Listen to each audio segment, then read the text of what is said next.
Hello' আৰু নমস্কাৰ মোৰ চেনেলৰ আন এটা ভিডিঅ'লৈ মই আপোনালোকক সকলোকে স্বাগতম জনাইছো।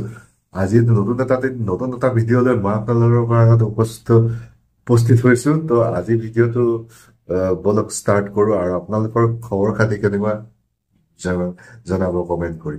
এইকেইদিন হৈছে ক্ৰিকেটৰ ছিজন। এতিয়া ধৰি লওক ICC কাপ হৈ গ'ল আৰু কালি ডুবাইত ইণ্ডিয়াই নিউজিলেণ্ডক হৰাই চেম্পিয়নশ্বিপ লাভ কৰিলে। আৰু এই ICC টুৰ্ণামেণ্ট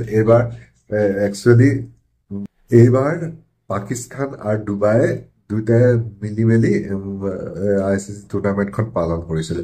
এতিয়া কিন্তু তাত এটা চৰ্ত আছিলে যে ভাৰতে পাকিস্তানত নেখেলে। ভাৰতৰ যিখিনি মেচ সেইখিনি ডুবাইত হ'ব, বাকী মেচখিনি আৰু পাকিস্তানৰ মেচখিনি আপোনাৰ ধৰি লওক বাকী কিছুমান মেচ আৰু পাকিস্তানে যিবোৰ মেচ খেলিব সেই মেচখিনি আপোনাৰ পাকিস্তানত হ'ব। কিন্তু কেনেবাকে যদি ভাৰতে ফাইনেল পালে, ভাৰতে যদি পাকিস্তানৰ লগতো খেলিবলগীয়া হয়, তেতিয়া কিন্তু ভাৰতে হয়তো ডুবাইতে এই ফাইনেল খেলিলেহেঁতেন। বাৰু সেইটো হ'ল মানে ক'ত কি খেলিব। আৰু তেনেকে দুটা গ্ৰুপ কৰা হ'ল। এটা গ্ৰুপত ভাৰত আছিলে, এটা গ্ৰুপত ভাৰতে সেই গ্ৰুপটোত টপ কৰি ছেমি ফাইনেল গ'ল। ছেমি ফাইনেলত অষ্ট্ৰেলিয়াক ঘূৰাই ভাৰত ফাইনেল পালে। আৰু দ্বিতীয়খন ছেমি ফাইনেল হৈছিল আপোনাৰ চাউথ আফ্ৰিকা আৰু নিউজিলেণ্ডৰ মাজত। আৰু নিউজিলেণ্ডে আৰু সেই খেলখন হৈছিল পাকিস্তানত। নিউজিলেণ্ডে চাউথ আফ্ৰিকা হৰাই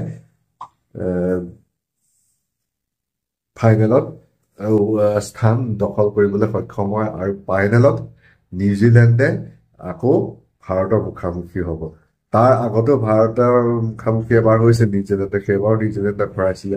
কিন্তু বহুতে অনুমান কৰিছিল যে এইবাৰ নিউজিলেণ্ডে হয়তো ভাৰতক ফাইনেলত হৰাব। কিন্তু আগতে এনেকুৱা ৰেকৰ্ড আছে যে টুৰ্ণামেণ্টত নিউজিলেণ্ডে ভাৰতক হৰুৱাই এই খিতাপ অৰ্জন কৰিছিল।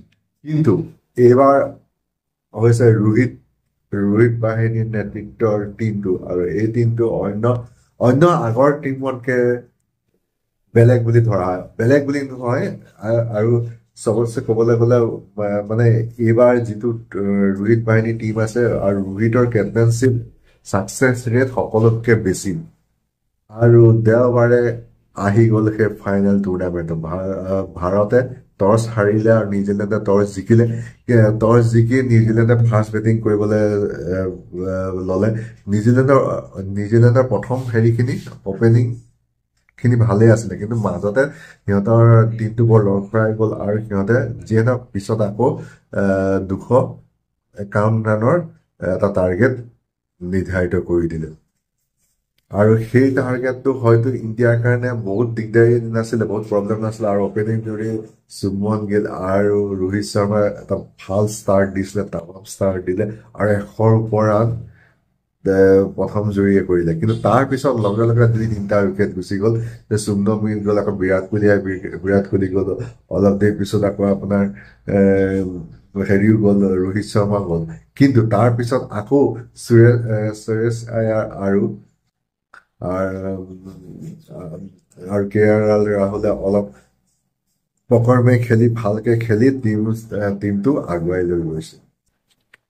খেলখন ইণ্ডিয়া জিকিব বুলিতো চিয়ৰ আছিলে, কিন্তু মাজতে যিয়ে নহওক অলপ দেৰি কাৰণে অলপ ছাছপেণ্ড হৈছিলে। মানে এনেকুৱা এটা দুটা সময় আহিছিলে যে ইণ্ডিয়াই এখন খেল জিকিব নাই।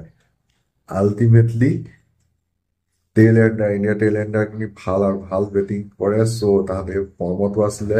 Hardik Pandya hard hitting batsmen জাদেজাই উইনিং ৰানটো ল'লে। আল্টিমেটলি ইণ্ডিয়াই উইনিং হ'ল। আৰু এই মানে কি হ'ল, উইনিঙৰ লগে লগে ৰোহিত শৰ্মা চবচে বেষ্ট কেপ্টেইন বুলি ইণ্ডিয়াৰ মনা যায়। আৰু তাৰ ৰেকৰ্ড পাৰ্চেণ্টেজটো বহুত ভাল। অন্য ধৰি লওক আপোনাৰ এইখিনি বাহিৰত জিকোৱাৰ প্ৰথমতে অভ্যাসটো আনিছিলে সৌৰভ গাংগুলী। তাৰপিছত মহেন্দ্ৰ সিং ধোনীও এটা ভাল কেপ্টেইনশ্বিপ হ'ল।